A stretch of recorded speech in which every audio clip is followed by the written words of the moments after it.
Hello mga ka-golden! Naglakad po ako. Pagkahatid ko kay Abit doon sa parking, naisipan ko maglakad. Ikot ako ng kahit isang ikot lang dito sa amin. Pero ang tindi ng lamig, grabe. Ang hangin-hangin na. Alam mo yung parang, kakapanood ko pa lang ng vlog ni Mia. Sobrang malamig sa Italy. Oh gosh. Kung doon nakain niya yun ng lamig, dito rin lamig sobra. Dito na po ako sa may ano namin, likod ng building namin. Ayan po, building na. Ayan pong tumbok na yan. Sa kwarto namin yan. May sumunod na bintana sa sala. Sa sala? Tama? Sa kwarto. Kasi nakikita ko yung sampayan. Akong ikot pa ako dito. Ikot ako dito. Yung building, di ba? Sa bintana namin. So, yung ikot ko po na yun, nakaka 10 minutes pa lang ako. Pero kung dito ako dadaan sa kalsada na to, at least maka 25 minutes man lang. Although, nagbisikleta na ako kanina, kaya, okay naman. Ito, tingnan nyo po yung yung ulap. Grabe na. As in, talagang parang baba lang ng ulap. Hindi ko rin istorbo si AJ at saka si Kay. Kung sumama si AJ, babalik kami dun sa pet shop. Kagabi, naandun kami. Pero di namin dala yung cellphone. Kaya sabi ko sana ngayon kami babalik. So, yun, lamig. Padaan-daan naman yung mga isang sasakyan. Ganyan. Napakalamig po. Tapos ng hangin. Maya-maya po pagkaan. Natapat ako doon sa puno. Papakita ko po sa inyo kung gaano kalakas yung hangin. Halos slip pa rin ako kanina. Tinutulak ako. Nakakatagilid. Pero ito po nakakatawa dito sa nilalakaran ko na to kasi ano lang to, isang ikutan lang to. Magte-take naman ng ng 25 minutes. May sumusunod pala sa akin. Wala. Pero yan. Hindi ko alam kung nasa likod ko talaga siya. That time. Ayan po, lapit na tayo dito sa may puno. Ayan, tingnan nyo po yung puno. Mas na hangin.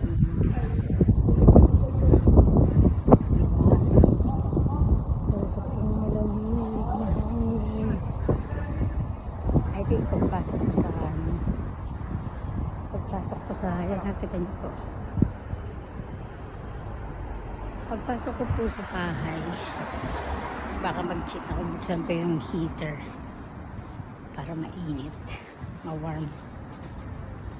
Ayan. So guys, maya pagka hanggang sa makaikot po ako, papakita ko po sa inyo. Kasi minsan kakatakot din po maglakad ng mag-isa. Alam niyo na po, pagka may biglang kapit na hindi naasahan, hindi mo rin alam kung paano mo aanuhin yung, diba, alam niyo na. So yun, ayun kita doon sa may bandang taas, mga kabayan yung nakatira. Actually yung number na yan, tirinay namin tawagan ni Abit dyan, nagtatanong kami dyan, pero hindi na natuloy. So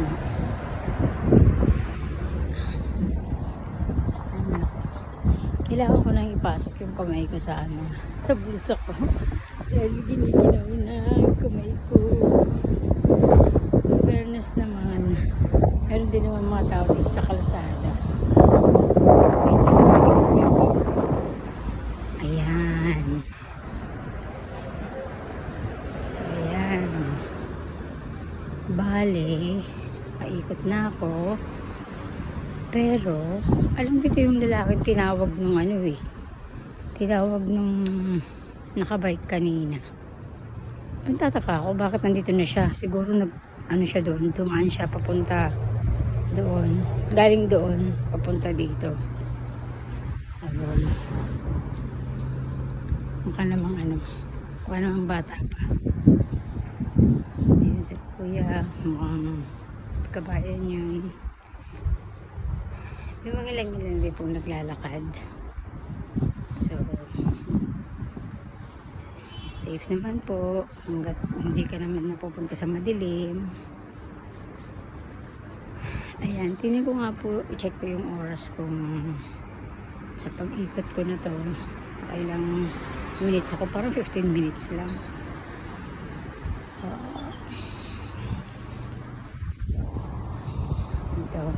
Ito nakakatawa itong building na to kasi meron siyang residence, M Residence or Maestrado.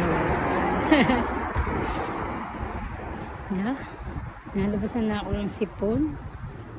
Ayun, kawawa naman yung delivery ng mga bakala. Lamig-lamig. Oh, sige po mga ka-golden, pasok ko na yung kamay ko sa jacket ko. Giniginaw na. Ganda rin naman po ng mga building dito. Ito parang, ayun ko ba't ang dilim-dilim nito. Pero meron naman siyang reception. Pero yung building nito parang dilim. Abandon na siya. Pero hindi naman. Dito yung katabi namin, emergency. Ay. Ito na po yung parking namin. Papunta sa baba namin. Yung tatapatan ng bintana namin.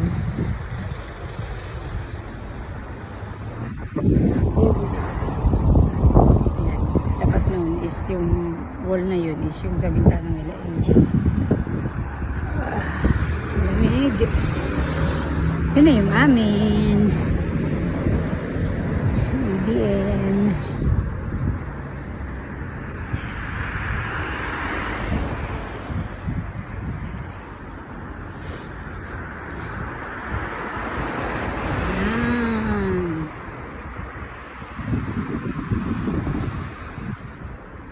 Siguro may mga event ngayon sa labas pero pang nung lumabas. Ayan po.